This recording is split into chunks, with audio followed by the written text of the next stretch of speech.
네, 오늘 말씀은 누가복음 2장 41절에서 52절. 그의 부모가 해마다 유월절이 되면 예루살렘으로 가더니 예수님의 사역 중에는 어, 유월절이 3번 나오는데 공생애 중에 4번 나오고 3년이니까 유월절에 시작해서 유월절로 끝나니까 4번 나오게 됩니다. 4번 나오게 되는데 오늘 누가복음은 그 4번 나오는 유월절에 대해서는 이야기하지 않고 12살 됐을 때의 유월절을 얘기를 합니다. 근데 그건 무슨 의미로 그렇게 얘기했는지는 알 수 없으나 우리는 분명히 날짜를 이야기하기 위해서 하지 않았나. 그래서 12살 유월절 이렇게 하는데 해마다 이제 유월절에 대해서 예루살렘으로 올라가면 그 각 지역의 유대와 갈릴리와 또 그 밖에 더 멀리 있는 사람들까지도 이 유월절 명절이 되면 이제 그 예루살렘으로 갑니다. 우리는 유월절하고 관계 없습니까? 관계 있죠. 우리는 유월절하고 관계 없는 게 아니라 예수님이 유월절 어린 양이 되었기 때문에 유월절이 몇 월 달입니까? 4월 달쯤 됐잖아요.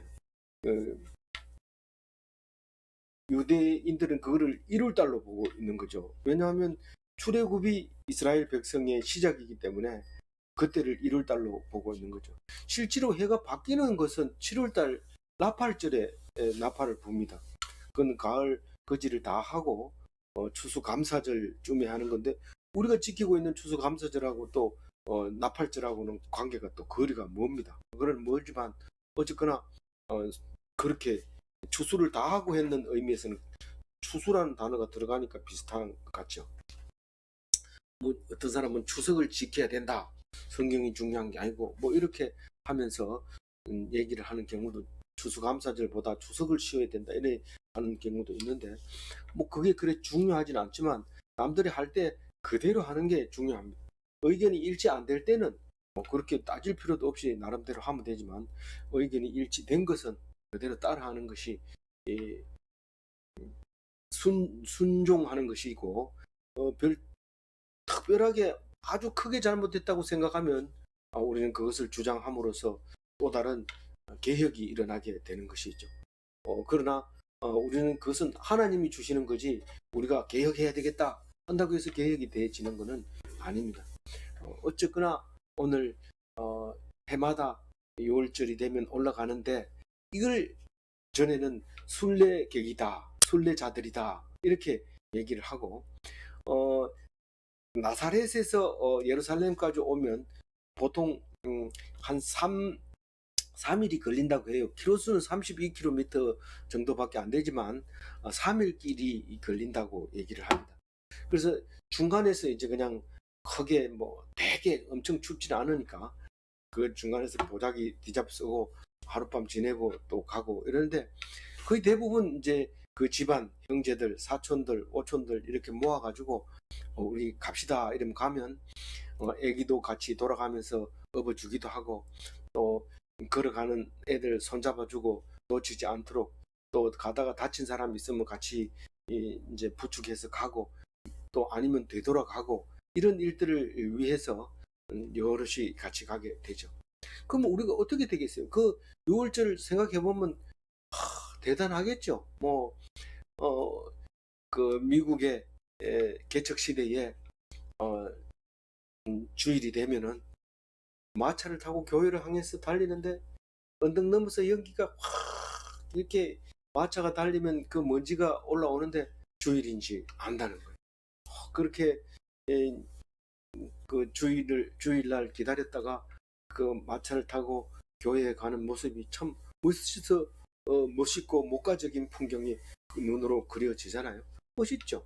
그런데 발달하면 그게 없어지면서 또 그 전에 있던 교회는 쓸쓸하게 교회만 서 있고 의문만 서 있고 아무도 없습니다. 간혹 마지막 신부나 마지막 목사가 끝까지 교회를 지키다가 죽는 그런 이야기들도 있고 영화들도 나오죠. 그런 어, 멋있는 것은 그렇게 오래 가지 않습니다. 꿈 같은 어, 봄이었습니다. 그 봄은 다시 오지 않습니다. 그때 그 순간이 행복한 것뿐이죠. 그래서 음, 그 42절에 보면 12살 때 이제 절기를 따라 올라갔다 얘기를 하는데, 오늘 네 번의 공생의 유월절을 한번 돌이켜 보기로 하는데요. 이 유월절에 대해서 일일이 적는 것은 요한 복음에서만 그렇습니다. 다른 복음에서는 없습니다.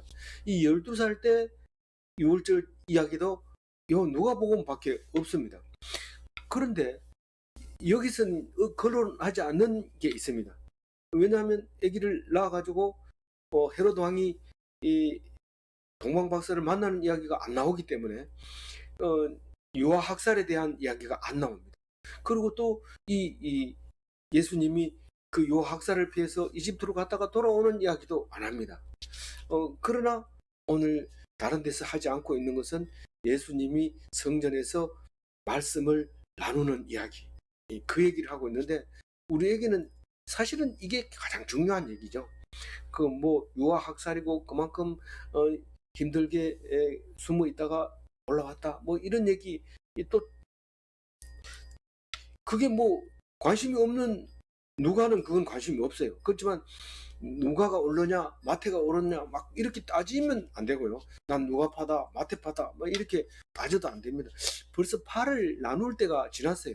그때는 노론 소론 뭐 이파 저파, 그리고 바울 때는 바울파 그리스도파 막 이렇게 파를 나눌 때는 그게 필요할지 모르지만, 지금은 다 알고 있는 것 때문에 파가 중요한 게 아니고 은혜가 중요한, 은혜의 시대인 게. 그래서 누가복음이 다른 복음보다 더 빛이 나는 이유가 거기에 있는 거죠. 그래서 이제 네 번의 유월절 얘기가 나왔으니까, 이 누가복음에서는 요 한 번밖에 안 나오는데 요한복음에서는 네 번 다 나오는 거니까 네 번을 한번 보고 넘어가는 게 전체적으로 낫지 않겠나 이런 생각하고, 요한복음을 보면 요한복음 2장 13절에 제일 먼저 예루살렘 성전에 올라가는 이야기가 나오는데, 예루살렘 명절에 6월절에 올라가는데, 그 올라가기 직전에 어디로 가느냐면 가나의 혼인잔치에 가서 기적을 일으킵니다. 그 첫 번째 기적인데, 그 기적을 일으키고 바로 6월절 명절이 가까워져서 성전으로 올라가서 성전 청결 작업하는 이야기가 2장 13절에 나옵니다. 한번 읽어볼게요. 유대인의 유월절이 가까운지라 예수께서 예루살렘으로 올라가셨더니 성전 안에서 소와 양과 비둘기 파는 사람들과 돈 바꾸는 사람들이 앉아 있는 것을 보시고, 이 유월절이 되면 각 처에서 올라와서 제단에다 제사를 지내는데 돈을 안 받아요. 그 하나님은 돈을 안 받아요. 오직 동물만 받는 거예요. 그래서 이제 소는 몇 마리 안 팔아요. 소를 아무리 부자라도 소를 낼 정도로 하면 그거는 무슨 공식적인 뭐가 있어야 되지. 소는 잘 안 잡지만 그래도 양이 주로 있는 거고요. 특별한 경우에 소도 팔고, 그 다음에 이제 양이 주로였고, 토지 양도 못 살 사람이 이 예배를 드리고 싶다 이러면 비둘기를 이제 많이 팔았는데, 어떤 사람은 양을 가지고 오다가 다쳐가지고 재물로 자격이 없을 때 그걸 팔고 이제 양을 사고 이렇게 했는데, 어떤 데는 다쳤더라도 그 파는 양보다 못할 때가 있어요. 왜냐하면 수요가 많거나, 혹은 또 제사장이 봐가지고 뭐 이렇게 이 정도면 괜찮다 팔아도 된다 이래가지고 팔고, 이렇게 해서 뭐 주로 이제 그 안에서 완전히 그냥 시장이 돼버린 거죠. 물건을 가져와서 파는 사람이 있고, 돈을 가져와서 물건을 사는 사람도 있고, 사서 재단에 드리는 그런 일 때문에 이 성전이 완전히 그냥 시장이 돼버렸어요. 그래서 예수님이 올라가자마자 그 상을 뒤엎어버렸죠. 그러니까 사람들이 다 여호와를 향한 열심이 삼켰다. 이런 얘기를 합니다. 그럼 도대체 그 말이 무슨 말인가? 사람마다 다르게 생각하죠. 그 말이. 예수님이 성전을 사모하는 그 열심이 저 사람을 망치게 됐다. 이렇게 보는 사람도 있는가 하면, 성전을 사랑해서 소와 양을 비둘기를 파면서 그렇게 하고 있었는데 그게 성전을 난장판으로 만들었다. 이렇게 그것을 읽는 사람도 있지만, 어쨌거나 성전을 사모하는 열심이 그를 삼켰다 하는 말이 생각이 났다고 성경은 요한복음에는 그렇게 얘기를 하고 있습니다. 그리고 두 번째, 베데스다 연못에 가서 환자를 치료해주는 이야기가 두 번째 6월절인데, 그 5장 1절에 나와요. 요한복음 5장 1절에 한번 읽어볼게요. 그 후에 유대인의 명절이 되어 예수께서 예루살렘에 올라가시니라. 예루살렘에 있는 양문 곁에 히브리 말로 베데스다라 하는 못이 있는데 거기 행각 5이 있고, 이 행각 5이는 아까도 얘기했지만 무슨 뭐 큰 호텔에 가서 따뜻한 물 나오고 침대 있고 문 잠가 거는 거 있고 뭐 그런 호텔에서 자고 가는 게 아니라 그냥 덮고 있던 거 덮고 자고 이러는데, 이 행각에는 사람들이 와가지고 모여서 밑에 좀 돌 같은 거 이렇게 박석을 깔아가지고, 지금 말하자면 세면 발라가지고 도깨다시를 해가지고 뺀질뺀질하게 이렇게 해놨어요. 그래서 거기서 이제 옷이나 자리를 깔고 누워서 이제 하룻밤을 자고 가고 또 거기서 정보를 얻어가고. 그런데 그 행각이 5군데나 있는데, 이 작년 가면 행각이 있어요. 지금은 거기를 시장으로 쓰기 때문에 잘 모르는데, 맨 처음에 내가 작년 갔을 때가 그때가 78년도였는데 78년도에는 행각인지 딱 보면 알아요. 이게 지금은 그게 시장으로 딱 사용하고 있었지만 그 오래된 도시에 거기서 사람들이 오면 기와집으로 되어 있는데 거기서 쉬었다 갈 수 있도록 그렇게 만들어져 있었어요. 그 못 옆에 그런 게 있었는데 거기에 이제 그 환자가 38년 된 환자가 하나 있었어요. 걷지도 못하고. 근데 왜 거기 있냐 그러니까 뭐 구글 하는 사람, 구글 목적일 수도 있겠죠. 있는데 제일 중요한 거는 그 못이 온천이라서, 간헐천이라서 부글부글 끓다가 또 안 끓다가 이럽니다. 지금 옐로스톤에 가면 물이 15m씩 올라가는 간헐천이 나오는데 거기 시간이 타이밍이 있습니다. 뭐 물론 일정하지는 않지만 간헐적으로 나오는 쏘는 하늘로 치솟는 뭐 거기 뜨거운 온천이 있는데, 그래서 가까이 못 가게 하고 멀리서 시간을 타임을 이렇게 적어 놓으면 관광객들이 그 시간에 가서 놀다가 그 시간에 오면 올라가는 그 모습을 보고 사진 찍고 이런데, 여기는 뭐 그렇게 오른다기보다는 이제 거기에 주변에 부글부글 끓었던 것 같아요. 그래서 그게 물이 동하면 빨리 들어가면 병이 무슨 병이든 낫는다 그런 생각을 하고 있었던 데인데, 그 38년 된 환자가 있는 걸 보고 예수님이 이제 병 고치는 이야기가 두 번째 6월절에 일어나게 됩니다. 한번 일단 읽어볼게요. 5장 1절입니다. 그 후에 유대인의 명절이 되어 예수께서 예루살렘에 올라가시니라. 예루살렘에 있는 양문 곁에 히브리 말로 베데스다라 하는 못이 있는데 거기 행각 5이 있고. 그래서 제일 중요한 말을 뭘 해요? 무슨 말을 해요? 네가 낫고자 하느냐, 이 말을 합니다. 아니 환자 보고 네가 낫고자 하느냐 이 말을, 그게 무슨 말이, 그런 말이 있어요. 의사가 니 낫고 싶으냐 이렇게 물으면 예? 이렇게 말할 거예요. 근데 정말 낫고 싶으냐 그러면 내가 하지 말라는 거 하지 마라, 탁 이렇게 얘기하는 거예요. 무섭죠? 니 낫고 싶으냐 이 말을 물을 때는 긴장해야 되는데 보통 사람들은 비웃습니다. 그럼 내가 나으려고 하는 거죠. 그러면 내가 하지 말라는 거 하지 말아야 될 거 아니야. 막 이렇게 얘기할 때는 그 힘이 두나미습니다. 엄청 셉니다. 그럼 네가 죽든지 아니면 살든지 둘 중에 하나 해라, 이런 말이 있거든요. 네, 그래서 고쳐줍니다.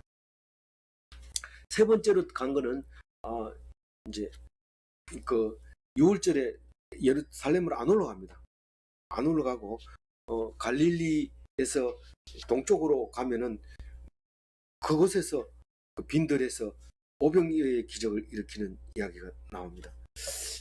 그러니까 요한복음 6장 4절인데 읽어보죠. 마침 유대인의 명절인 유월절이 가까운지라 예수께서 눈을 들어 큰 무리가 자기에게로 오는 것을 보시고 빌립에게 이르시되 우리가 어디서 떡을 사서 이 사람들을 먹이겠느냐 하시니, 갈릴리에 가면 가버나움이라는 데가 있죠. 거기서 주로 사역을 했는데 3년 동안 거기서 동쪽으로 딱 가면 돼지치기 좋은 거라사도 있고 거기에 이제 빈털이 있었는데 자꾸 도망 다녀도, 도망은 아니지만 예수님 가는 곳마다 이 사람들이 따라오게 됩니다. 근데 거기를 올라면은 그 갈릴리 북쪽 요단강을 건너든지 배를 타고 따라오든지 이렇게 해야 됩니다. 그런데 거기를 이제 그 베드로의 고향도 거기 있고 그 사람들이 다 고향이 그쪽이에요. 그래서 와가지고 거기서 설교를 막 하고 있는데 사람들이 배가 고파가지고 먹을 게 없었던 거죠. 그래서 예수께서 눈을 들어 큰 무리가 자기에게로 오는 것을 보시고 빌립에게 물으세요. 그러니까 빌립이 왜 빌립에게 물어봤냐면 빌립이 계산이 빠르거든요. 숫자 다 보더니 200데나리온 모자라는데 이렇게 얘기해요. 너희들이 먹여라 이럽니다. 우리가 무슨 재주로요? 그러니까 가진 게 뭐가 있냐? 그러니까 제일 먼저 어린아이가 너 도시락 있는데요? 이러면서 딱 가져온 거예요. 도시락 있는데 안 사줘도 되는데요? 이런 말입니다. 그게 딱 어린이 도시락, 보리떡 5개, 물고기 2마리. 우린 정확하게 크기는 모르지만 그때 당시 도시락이었던 거죠. 그거를 딱 뭐 가진 거 있어? 이러니까 딱 가지고 있는데 딴 사람은 안 내놔요. 내가 그런 얘기하면 사모님 졸다가 뻘떡 일어나는데 안 내놔요. 사람들이 안 내놔요. 근데 어린이는 딱 내놓잖아요. 그걸 가지고 가져와라. 있는 거 가져와. 뭐 가져왔는 거 있는 거 솔직하게 다 내놔라 이렇게 안 하고 그거 가져와라. 있는 거 가져와라. 그래서 어린이 도시락을 탁 갖다 놓고 기도합니다. 그리고 나눠주라고. 그랬는데 나눠줘도 있어요 이만큼 있잖아요. 받았잖아요. 예 감사합니다. 했는데 다 나눠주고 시커 먹이고 남았어요. 그래서 절대로 버리지 마라. 그리고 싹 거두었는데 12강줄이 남았어요. 몇 명 먹었어요? 5,000명. 맨 처음에 뭘로 먹였어요? 500미어로 먹였어요. 그 날을 언제 했느냐면 6월절에 우리 6월절이라고 다 갈 수 있는 게 아니거든요. 6월절에는 항상 풍성한 음식이 중요해요. 굶으면 안 돼. 6월절에는 굶으면 안 돼. 근데 이 예수님은 예루살렘에 안 가고 6월절이 예루살렘에 있는 것이 아니라 너희들 마음속에 있다 하는 것을 말해주려고 했던 거죠. 너희들 마음속에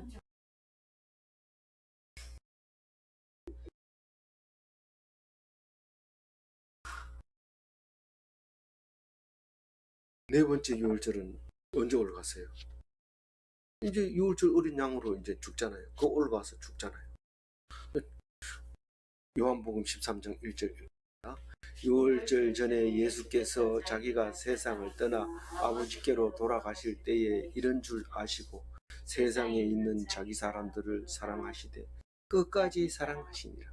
마귀가 벌써 시몬의 아들 가룟 유다의 마음에 예수를 팔리는 생각을 넣었더라. 끝까지 사랑하는데 가룟 유다를 사랑했을까요? 안 했을까요? 가룟 유다 사랑했어요. 사랑한데 사탄에게 이기지 못한 것 뿐이죠. 사랑한다고 다 사탄을 이깁니까? 나는 예수님이 나를 사랑해 이러니까 사탄에게 져도 돼 이러면서 막 이렇게 돌아다니. 나중에 알고 봤더니 예수님이 원래 6월절 날 죽게 돼 있는데 왜 자꾸 가룟 유다를 뭐라 합니까?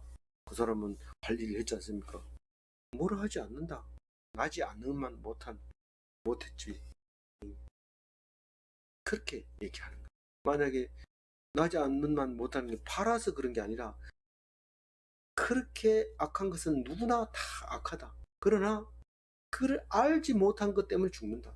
그래서 먹을 게 없으나 전쟁이 없어서 뭐가 없어서 죽느냐 하면 말씀이 없어서 죽는 거지.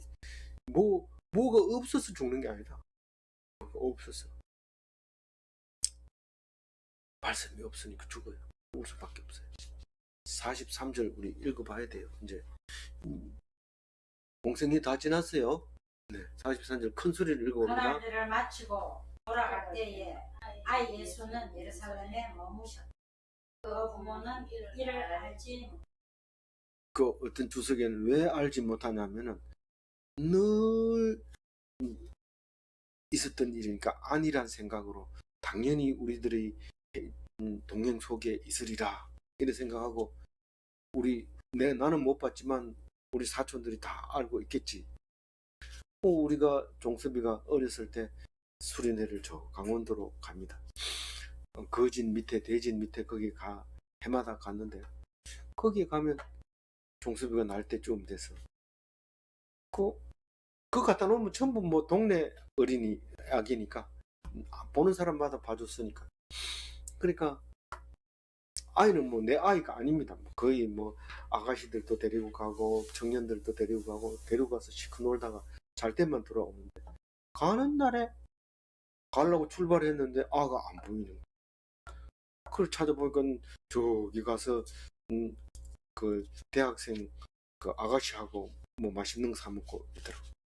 그래서 가다가 들어와서 태워가지고 가고 이런 일이 있었는데 우리는 그 어린 예수를 별로 신경을 안 쓰고 마음을 안일하게 놨다.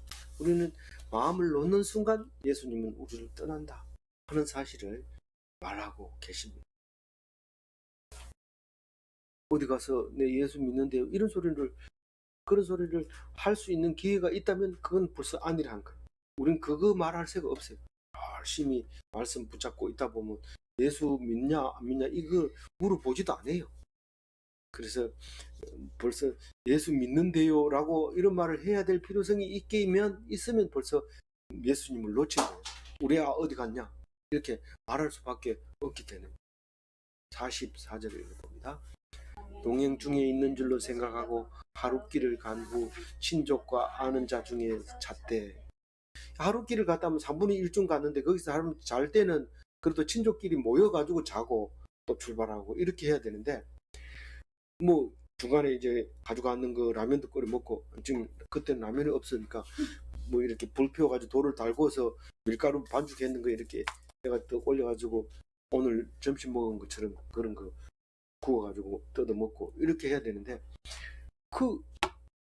당연히 있을 줄 알고 가보니까 없는 거예요. 그냥 하루 길을 가가지고 없다 이거 큰일 났다 우리 그냥 가면 잊어버렸어 안 된다 그러고 되돌아간 거죠. 45절에 만나지 못하며 찾으면서 예루살렘에 돌아갔다. 예수 이러면서 예루살렘으로 가고 있었죠. 그래서 온 동네가 예수가 사람 이름인 줄 알았죠. 이 46절이에요. 사흘 후에 성전에서 만난 적 그가 선생님 중에 앉아서 그들에게 듣기도 하시며 묻기도 하시니. 이건 아주 자연스러운 말이에요. 유대인들에게는 랍비가 하나 서 있고 그 앞에서 자기 이야기를 쭉 합니다. 틀리면은 니 틀렸어 뭐 이렇게 랍비가 얘기하지 않습니다. 그렇구나 그 다음 사람 얘기해봐라. 그럼 그 앞에 사람이 좀 모자라는 거예요. 내가 그 사람한테 화를 냈잖아요 이런데 그 사람은 그런 사람에게 내가 사랑을 베풀었잖아요 이러니까 앞에 말이 탁 주고 들어가면서 뒤에 말이 기억에 남고 화를 내면은 손해고 사랑을 베풀면 이익이구나 뭐 이런 거를 스스로 배우게 만드는 거예요. 그래서 랍비가 앉아있고 그 사람들은 앉아가지고 이사야서의 24장에 이렇게 말하는데 그것은 예수님을 말하는 거 맞죠? 예수님이 이제 올 거죠? 그렇다. 자기 얘기하는 거예요. 그래 성경은 나를 쓴 것이다. 이렇게 말하는 거죠. 성경을 보고 자기를 말하는 줄 알고 뭐 이런 얘기를 자꾸 이제 하게 되는 거죠. 47절. 듣는 자가 다 그 지혜와 대답을 놀랍게 해요. 안 그러면 그 조그만 꼬마를 계속 그 남들 다 집에 가고 없는데 6월절은 일주일 동안 지냅니다. 맨 처음에 6월 양 잡는 날 있고 그 다음에 6월절 그 다음에 7일 동안 무교절 이렇게 하고 그 성회까지 마치고 그리고 집에 가야 되기 때문에 상당히 긴 시간인데 뭐 우리가 이게 동행이라 하면 뭐 20명 40명 이렇게 가는 게 아니라 뭐 6명 보통 이렇게 가는 거죠. 집 대표로 몇 명만 가고 이렇게 하는 거죠. 이렇게 예수처럼 이렇게 온 식구 가려면 3식구 정도 돼야 이렇게 가고 이런 거지. 다 가면 너무 힘들고 또 어렵죠. 그것도 올해는 이 집에 가고 다음 내년에는 이 집에 가고 이 집 식구 중에 누가 가고 뭐 이런 식으로 형편에 따라서 같이 떼거리를 타가는 건 아니죠. 그래서 이제 놀랍게 여기더라. 우린 사람이 뭘 이게 제대로 들었는지 안 들었는지 대화를 해봐야지 무슨 뭐 교회 열심히 나온다고 신앙 좋은 줄 알았더니 아니야. 근데 카보로트를 해보면 뭐 사람이 어떻다는 게 아니라 달라. 생각하는 게 벌써 달라요. 그래서 계속 이렇게 나눔을 해야 돼. 막 묵상하고 나누고 이래야 되지.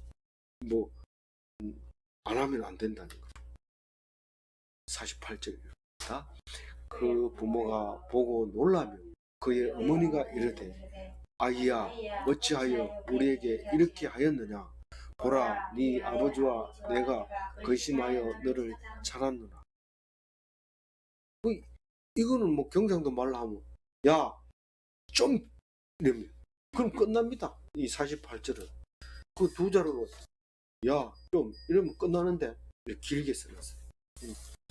왜 평소에 내가 그러지 마라 했는데 네가 말도 안 하고 여기 앉아있냐. 아니 당연히 여기 앉아 있어야 되죠. 여기 와가지고 내가 어디로 가겠어요. 실제로 예수님은 기껏해야 갈릴리 두로까지 갔어요. 두로까지 가고 간 데가 없어. 뭐 어릴 때는 이집트 갔다 왔다 그랬는데 그거 말고는 그 갈릴리 유다 계속 그것만. 근데 얼마나 우리는 여행 가기 좋아합니까? 기회만 있으면 여행 갈래. 그래서 막 돌아다니는데 그거를 갖다가 뭐라고 해요? 역마살이 끼어가지고 그랬대요. 그건 막 그냥 들어앉아 있으면 또 가고 싶고 그래서 어떤 선교사도 마찬가지예요. 거기 가면 그렇게 위험한데도 시급하고 돌아와가지고 이제 뭐 할래? 또 가야죠. 이러는 거예요. 그래서 예수님은 어디 안 돌아다녔어요. 그 지역만 그래 뭐 그래서 아이야 이렇게 부르는 거예요. 당연히 아이야죠. 그 바이디아 바이디아 이렇게 부르는 거죠. 그러니까 아들아 이거 왜 내 말을 우리 말을 안 듣고 그렇게 네 마음대로 했느냐. 그리고 찾느라고 아주 시급했다. 하루 종일 갔다가 뒤돌아 다리가 얼마나 아픈지 모르겠다. 어디 나는 잊어버린 줄 알았잖아. 뭐 이러면서 야단을 치죠. 49절 읽어봅니다. 예수께서 이르시되 어찌하여 나를 찾으셨나이까. 내가 내 아버지 집에 있어야 될 줄 알지 못하셨나이까 하시니. 예수님은 성전에만 있으면 되는 거예요. 성전에서 못 찾으면 어디로 가겠나. 갈 데가 없어요. 예수님은. 뭐 우리는 뭐 한국에 없으면 일본이나 한국에 없으면 중국이나 뭐 이런 데 가 있을 수 있어요. 뭐 몇 년을 연속으로 나가니까 그 다음부터는 사람 보면은 올해는 어디를 안 갔습니까? 이번 방학에는 집에 있습니까? 이런데 총장님이 눈치채고 안 보내줘.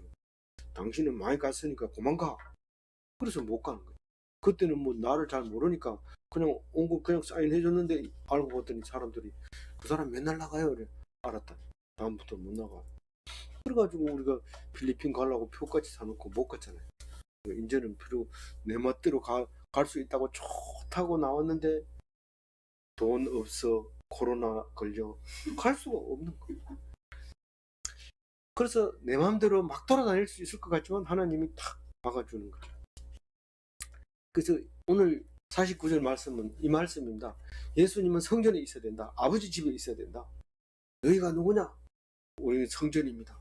그럼 네 속에 예수님이 계시냐? 잘 모르겠는데요. 당연히 있는 줄을 왜 알지 못하느냐? 왜 네 속에 예수님이 있다는 걸 알지 못하느냐? 당연히 예수님은 딴 데 있는 게 아니고 네 마음속에 있다. 네가 성전이다. 이렇게 말할 때 내가 싫다고 해서 예수님 안 계시고 내가 좋다고 해서 예수님이 2명 계시고 이런 게 아니거든. 예수님은 내 속에 계십니다. 그걸 몰라서 왜 딴 데가 찾느냐? 왜 딴 데 가서 네 속에 있지 않냐? 이렇게 들려줘요. 다른 사람은 그렇게 들어줬으면 좋겠습니다. 50절 읽어봅니다. 그 부모가 그의 하신 말씀을 깨닫지 못한다. 저는 그렇게 깨달았는데 그렇게 안 깨달아도 뭐 상관없어요. 왜냐하면 부모도 깨닫지 못하는데 뭐 자기 멋대로 깨닫는 건 그건 자기 멋대로는 아니지만 하나님이 못 깨닫게 하면 못 깨닫는 거예요. 뭐 꼭 그렇게 깨달아야 되나? 뭐 다르게 깨달을 수도 있지만 어쨌든 그렇게 이거를 무슨 말인지 몰랐어. 이게 하나님 아들이라고 주장할 줄 몰랐어. 아니 우리도 하나님 아들인데 그런데 주장을 해야지. 주장을 하면 죽는데요. 그래서 예수가 죽었잖아. 그럼 니는 주장을 안 해도 돼. 니는 주장을 안 해도 돼. 주장하다가 죽으면 그래 만약에 주장하다 죽으면 그것은 내 이름을 위하여 너희가 죽는 거니까 그건 천국의 상급이 크지. 근데 꼭 그렇게 하다가 안 죽어도 내가 너를 위해서 그렇게 했기 때문에 니는 안 해도 된다. 그러나 하고 싶은 마음이 부를 듯 일어나면 그 일을 인해서 얘기하고 죽어라. 그 얘기를 예수님이 내 본을 보여주잖아. 내가 하나님 아들이라 하는데 누가 말을 못하냐. 이 유대인들은 신성모독이라고 어떻게 하나님을 자기 아버지랑 불경스럽게 말해 이래가지고 죽여버리잖아요. 예수님은. 51절 읽어봅니다. 예수께서 함께 내려가사 나사렛에 이르러 순종을 하시니 그의 어머니는 이 모든 말을 마음에 두고 나사렛에 내려가서 뭔 일을 해요? 뭐 아버지가 목수잖아요. 그게가 순종했다는 거예요. 근데 그 순종했는 내가 그렇게 순종했으면 그때 배운 기술을 공생애 3년 동안에 한 번도 안 써먹고 아깝잖아요. 30년 동안 허송세월 한 거 아닙니까? 허송세월 한 게 아니에요. 허송세월 한 게 아니에요. 순종을 배웠잖아요. 망치가 좋아, 끌가 좋아, 대패가 좋아 이러면 막 순식간에 가서 듣죠. 근데 잘하려고 너무 빨리 뛰어가다가 끌 들고 톱 들고 같이 뛰다 넘어지면 다치거든. 근데 그건 순종이 아니에요. 잘하려고 하는 건 순종이 아니에요. 하라고 하면 이걸 왜 가져오라 하는지 언제 가져오라 하는지 열심히 보고 있다가 그 말을 듣고 갖다 줘요. 그렇게 그게 순종이죠. 뭘 하라고 시키면 내가 최고 잘하려고 그 누구보다도 제일 잘하려고 막 이렇게 쓰면서 용을 쓰다가 뭐 남에게 상처를 주기도 하고 지가 자빠져가지고 다치기도 하고 이러죠. 그러지 말고 될 수 있으면요. 될 수 있으면 제가 하는 순종은 이겁니다. 10가지를 탁 시키거든 8가지만 해요. 그리고 2가지는 욕먹어요. 나 못하겠어요. 이렇게 하면서 2개는 욕먹어야 되지. 12개 해가지고 상 받으려고 그러다가 맨 처음에 칭찬받죠. 2번째부터는 다칩니다. 그러니까 될 수 있으면 모자라게 넘친 것보다가 모자란 게 100번 나아요. 그런 말이 있죠. 과하면 모자란 맛도 못하다. 뭐 예수님이 아니라도 아는데 예수님은 그런 말 안 가르쳐 줬겠어요. 우리가 못 알아들어서 그렇지. 그게 뭐냐면 완전 피동이에요. 계속 채찍질 해가지고 할 수 없이 따라가는 게 피동이지 채찍질 안 해도 이렇게 저절로 가고 이러면 그건 훈련도 아니에요. 그래서 진짜 훈련은 손목을 매가지고 집차로 끄는 거예요. 그러면 배도 갈리고 등도 갈리고 이런데 등이 갈리는 게 나아요. 등이 갈리는 사람은 훈련 받으면 돌아서서 설 수 있는 기회가 있기 때문에 그랬을 때 제대로 받는 훈련이죠. 배로 하면 못 일어납니다. 끌려가면서 돌아서서 등을 갈아가지고 발을 머리 위로 넘겨가지고 바로 섣불어야 돼. 그런 훈련을 지금은 안 하죠. 그럼 인격 모독이 해가지고 막 난리가 납니다. 그러나 지옥 훈련은 그렇게 하는 겁니다. 끌어주는 거예요, 강제로. 그럴 때 끌려가는 것이 피동이지, 더 하려고 그러고 더 잘하려고 이렇게 하면 그건 순종이 아닙니다. 그 어머니는 이 모든 말을 어디에다 두었다고요? 선반에 두지 않고 마음에 두었다, 이 말입니다. 그럼 언제든지 꺼내볼 수 있거든. 아, 이게 그 말이었고, 집에 가보고 노트에 메모에 적어놨는 거, 그거 말 적어놨는 거 보자, 그렇게 한 게 아니라 헐 마음에. 제가 남의 말을 들을 때도 그렇고 성경 읽을 때도 그렇고 온갖 얘기가 정보가 막 들어오지만 이게 그걸 소화시켜서 마음에 두기까지는 상당히 시간이 많이 걸리고 여러 번 읽어야 마음에 들어갑니다. 근데 마음에 뒀는지 안 뒀는지는 나중에 사건이 터져봐야 알게 돼요. 그럼 생각이 나면 마음에 둔 거예요. 52절 말씀은 중복되는 말씀인데 읽어봅니다. 마지막 절입니다. 예수는 지혜와 키가 자라가며 하나님과 사람에게 더욱 사랑하고 가시더라. 요게 그 아기 예수 목동들이 말구유에서 이제 사람들이 다 보고 나서 목동들이 집에 돌아가고 나서 아기가 자라며 강하여지고 지혜가 충만하여 하며 하나님의 은혜가 그 위에 있더라. 12세 돼가지고도 지혜와 키가 자라가며 하나님과 사람에게 더욱 사랑하고 서러워 가시더라. 이렇게 해놨어요. 근데 천주교에서 나오는 아름다운 성가족 거기 영화를 보면 12살 때쯤 돼가지고 초능력이 막 나타납니다. 거기 보면 친구들을 위해서 담장 밑에 있는 친구들을 담이 무너뜨려가지고 다치기도 하고 그런 일이 일어납니다. 뭐 그런 얘기를 뭐 우리에게 은혜 안 되고 뭐 그 예수님의 능력이 우리하고 관계 없으면 안 되지 않느냐 뭐 이러면서 그 얘기는 이제 성경 속에 안 기록을 하지만 우리는 그렇게 생각할 수도 있었던 거죠. 이제 말씀을 정리하면요, 우리는 예수님에 대해서 안일하게 생각하면 예수님의 존재를 잊어버립니다. 우리가 예수 믿는 사람이다 라고 하면서 성경을 안 보면 그냥 안일한 생각이죠.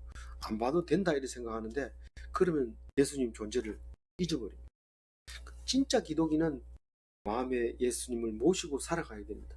마음에 모시고 산다는 것은 말씀이 육신으로 오신 그 예수님을 마음속에 두는 거죠. 성경 읽는 게 나를 쓴 것이다. 예수님을 쓴 거를 우리가 오늘 읽었잖아요. 그래서 마음속에 뭐가 들어있냐? 네 속에 도대체 뭐가 들어있냐? 예수님요. 이렇게 말하다.